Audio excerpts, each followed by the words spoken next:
This being your third season, it seems like you've been a lot more assertive or spicy this year. Spicy? So?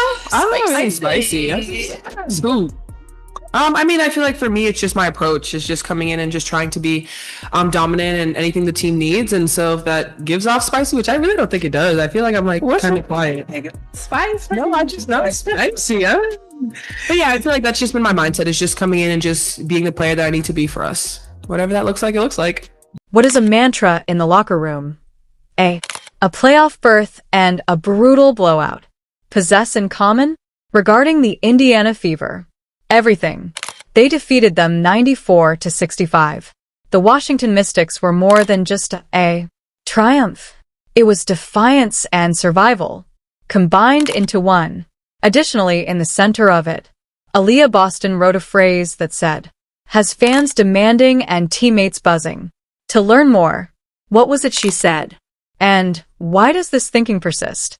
Playoffs for Indiana without their Caitlin Clark, a superstar, and 4 other players with injuries? Stay put, because there's more to this than basketball. If you're excited about the postseason, then the playoffs with comment fever. Come on. Dub! That's how we clinch, baby! We can't! W. Playoffs! Bow! Yeah! Playoffs, baby! Official in transition. Lays that up and in for our first bucket of the game. Well, that's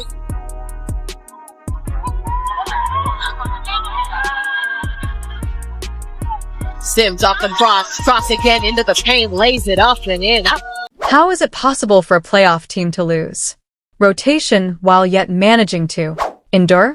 That is the Indiana tale. This season, fever. The roster didn't. It was gutted, so just take a hit.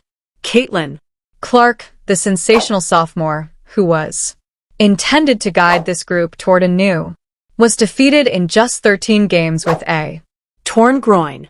Sophie Cunningham accompanied a knee injury. Chloe BBY finished a knee damage. Sydney Carlson did not play. Ari McDonald put a foot to the end. Harm. 5 contributors, 5 names removed from the image. When so many, most teams lose their key players. Crash. This turned became their test. When you think back to the beginning of the season, if someone were to tell you, like, this is where you would be, and this is your team, like, at the end of the season, like, genuinely, what do you think the reaction would be? Probably no stinking way. I don't think, thinking back to the beginning of the season, that anyone would have ever foreseen it going like this. The weight of Clark's injuries was the greatest blow. Her average score was more than 16 points, and establishing the type of play that led Fever supporters to believe. Not only was the postseason feasible, but it was anticipated. When it was revealed that she was absent for the season, it was evident that the shockwaves don't only go through, but across the basketball court, Indiana, the world, supporters who had been packing. They departed Gainbridge Fieldhouse inquiring, how could this crew possibly stay up to date without their most famous person? Analysts positioned to declare the playoffs for the Fever. The days of dreams were past. Even if things looked like it got harder, for us it was about sticking together, and I think through everything you're able to see that, us play with joy, us play together regardless of who's on that floor. It wasn't just Clark either.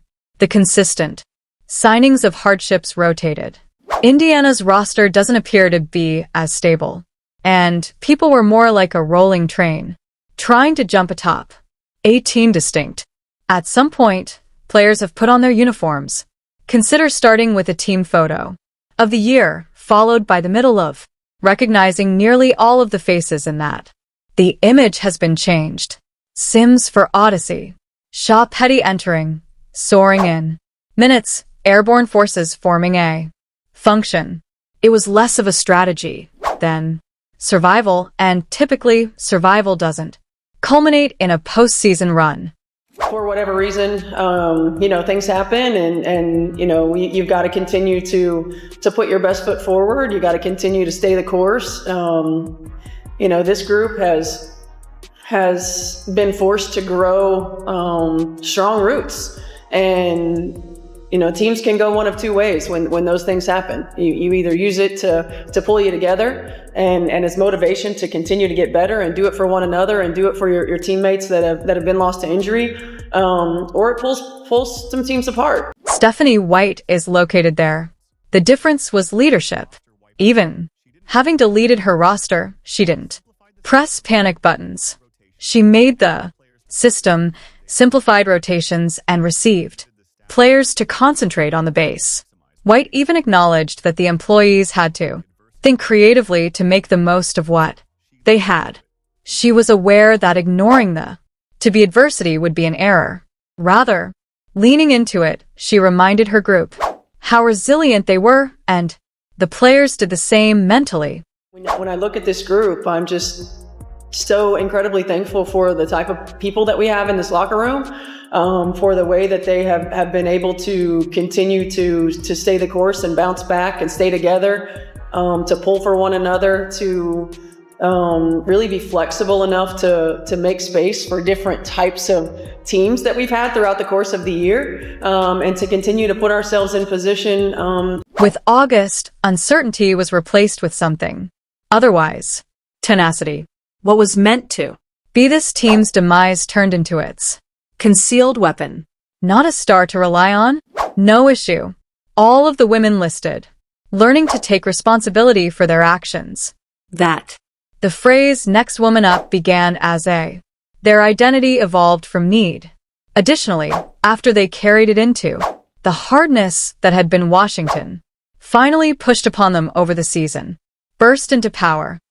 Side Howard, off the window, the bucket, and the foul. Heady three, knocks it down again. Lost the handle, gets it back, gets right to the hoop, and she drops it home.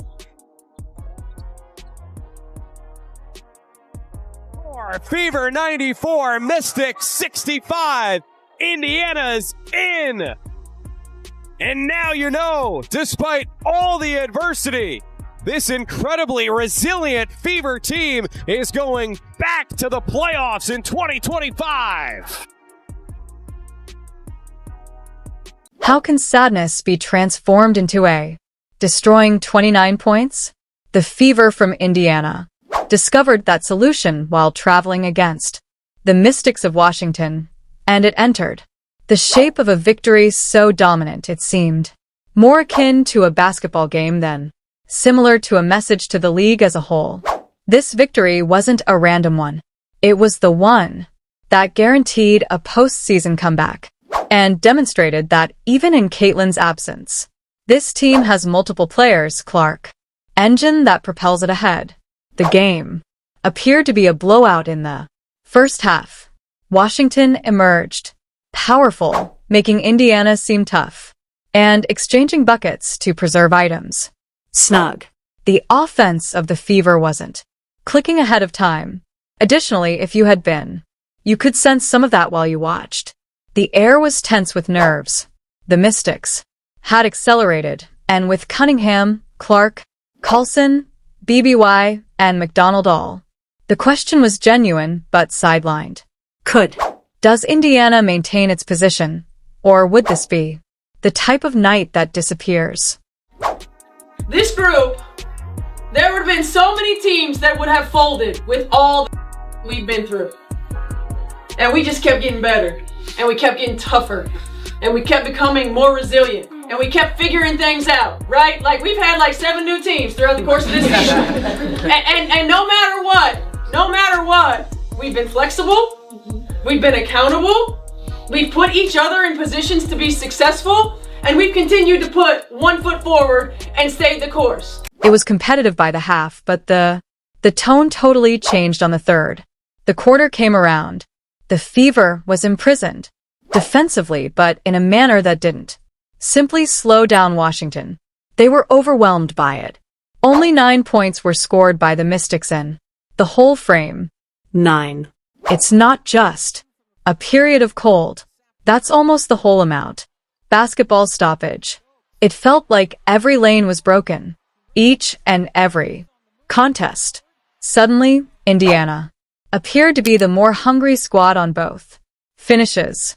The lead then began to increase, going up past 20 and 25 and ultimately widening to a 33-point disparity. At its height, you just don't know what she's going to do. I mean, she's so crafty with her shot decisions. Howard right to the hoop, high out the window. And she's slicing through that paint.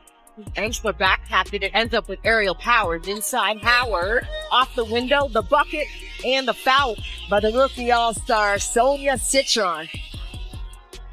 Howard quickly back the other way tonight, back at 34. The data provided a narrative, but the remainder was told via individual plays. The Natasha Howard took charge just as Indiana, most in need of her, adding a lot of game-high 17 points, penalizing Washington each time. Chance, she came close to the edge. Dolson had to stay home because she had an occupied side. In terms of a cutter in her area, she stayed.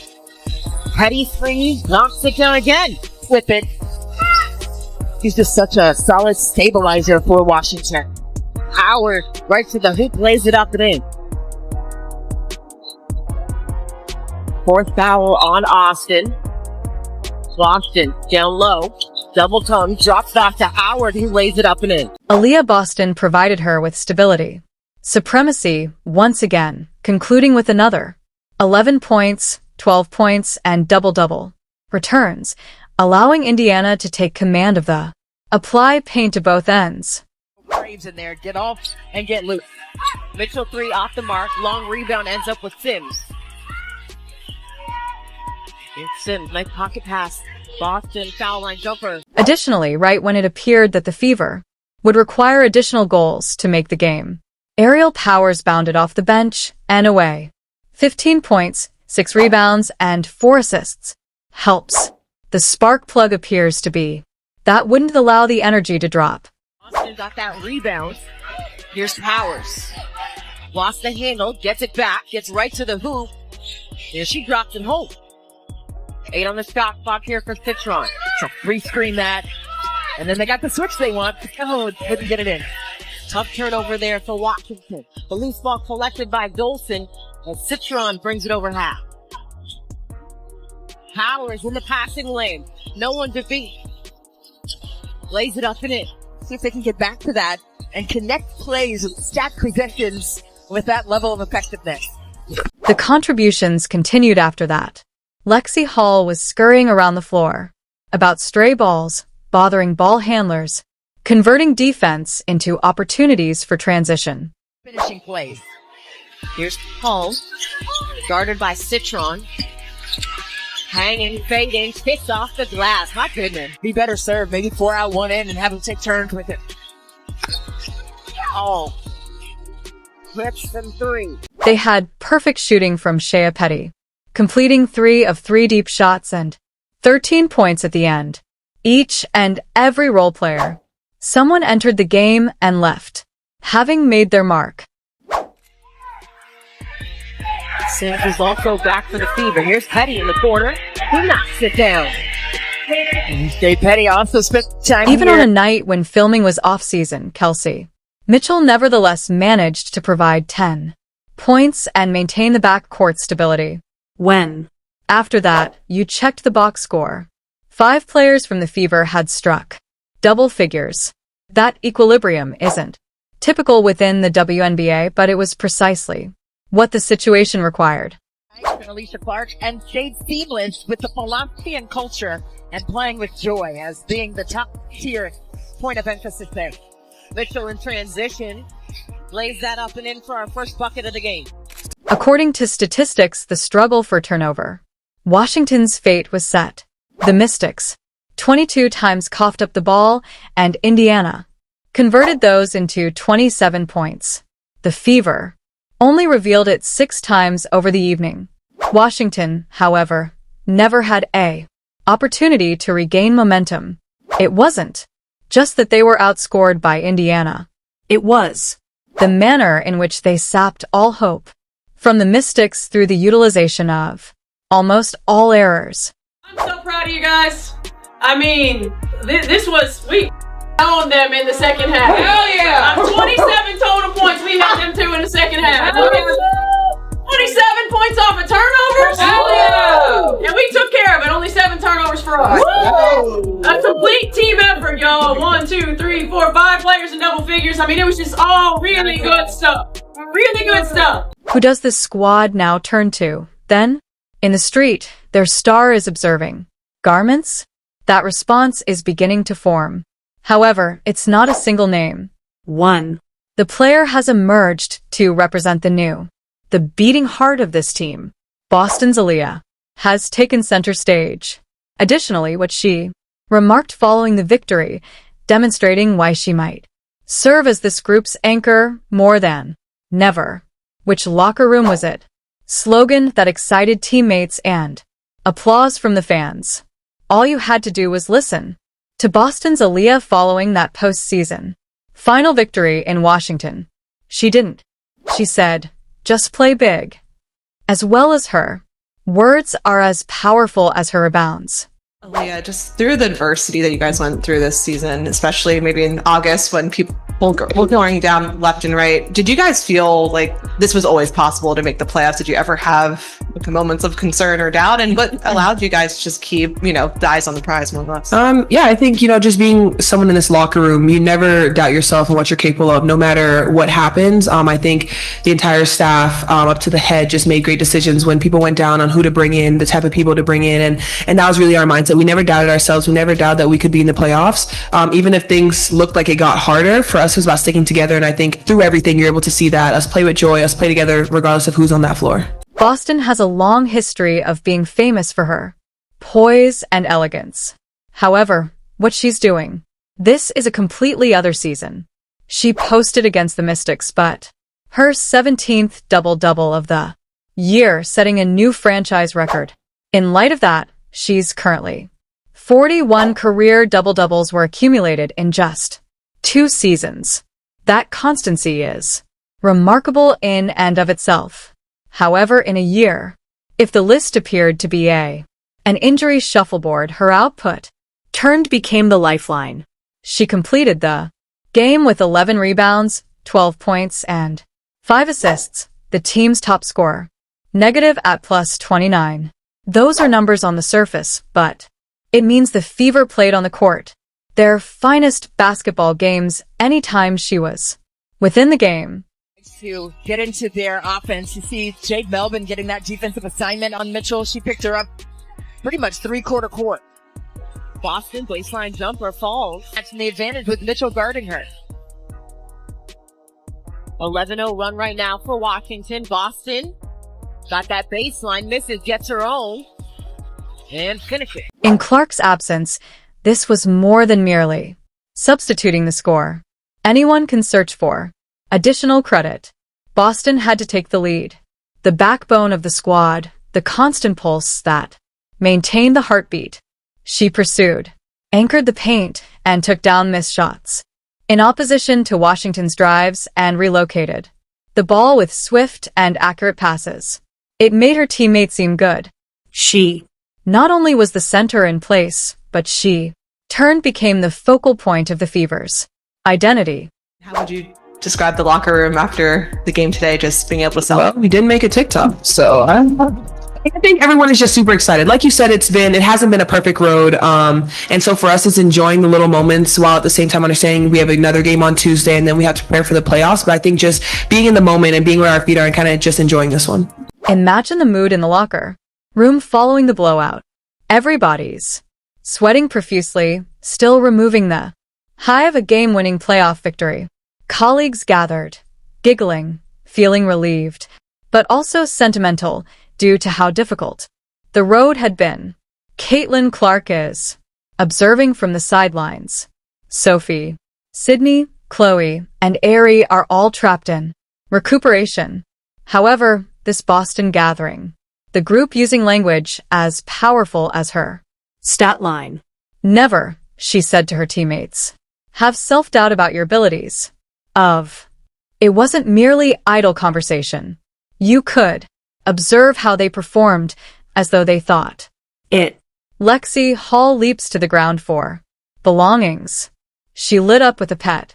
Profound, powers emerging from the bench like. Got a piece of glass for the finish there. Boston seal inside, comes right back for the finish. I'm ahead. Her words were echoed by fans who felt it too. On social media thereafter. Abruptly, it wasn't limited to Boston's. Remind yourself. It served as a call to action. Don't doubt the abilities of this group, even when the odds are against it. And we ain't done yet. We ain't done yet. Okay, we got another one on Tuesday, and in the playoffs, ain't nobody gonna want to see us. Nobody. No one is gonna want to see us. That's right. Nobody. I'm not gonna sing it, but yes. Okay. So we continue to focus on competing to the standard, preparing to the standard. All right, and then we scare the hell out of this league. Hell yeah. Come on. Here we go. Hell yeah. 3, 1, 2, 3. Hell yeah. Her impact extends beyond the box. But only one speech and a score. A younger. After celebrating, the team may become distracted. A significant event like their first playoff since 2016. However, when Boston was questioned on the locker's atmosphere, room later, she laughed and remarked, "Well, we did make a TikTok before." Returning to leader mode in a hurry. She clarified that everyone was extremely enthusiastic, but emphasized to the gathering that the work wasn't completed, emphasizing that the playoffs and the next game are still necessary preparedness. That combination of happiness and commerce is uncommon. It was evident she's able to balance the enjoyment of the instant given the gravity of the grind. Music. Aliyah Boston is demonstrating her greater than a budding star. The voice of anchor, the restraining force. If the spark that turns is Caitlin Clark. Heads, Boston serves as the base that keeps the house intact. Additionally, as the postseason with a fever march, that toughness, the conviction she imparts, is not limited to this week. It is forming a civilization that might endure for many years too. Come on. This is the query that nobody has. Querying. What if the season in Indiana? Actually, the finest thing was the injuries. That might have been their fate? From looking in from the outside, it seemed like a catastrophe. 5 participants were eliminated from the season. Overcoming injuries, their superstar absent, and a roster that appeared almost every week is different. However, here, they are locked in as the 7th seed, commemorating their first consecutive appearances in the playoffs since 2015 and 2016, and still having the opportunity to ascend to 6 based on how results fluctuate. Out. I feel proud. I feel proud of these women and what they've been able to continue to do. I feel proud that we continue to raise the standard for ourselves and for one another. But I'm also, I look at this group and the roots that have been grown throughout the course of this season, and thinking about, not just where we are now and the opportunity that we have in the playoffs, but where we're going to be in the future. It's not an easy reality. The Fevers. Matchups in the first round are probably tough. Phoenix, Las Vegas, or Atlanta. Everybody. 3 pose a threat, and the most. 2 of those games are in the 3 format. Are traveling. Before the playoffs. Without their highest score, basketball would felt like a death sentence in most cases. However, in actuality, the Fever has already demonstrated their ability to compete with each of those groups. They haven't just taken regular season games off them, yet using the same shorthanded rotation that we are currently seeing. For supporters in the area that strikes differently in Indiana is what is returning to Gainbridge Fieldhouse. The Fever is assured to occur at least one playoff game at home, the first since 2016. It has been almost 10 years since basketball in the postseason was in Indianapolis. And the reason it's occurring is this team discovered how to win as a group. They simply demonstrated against 5 distinct players in Washington, can reach double digits at any time, evening, Their offensive balance makes them erratic, more difficult to scout, and less depending on one face to bear the weight.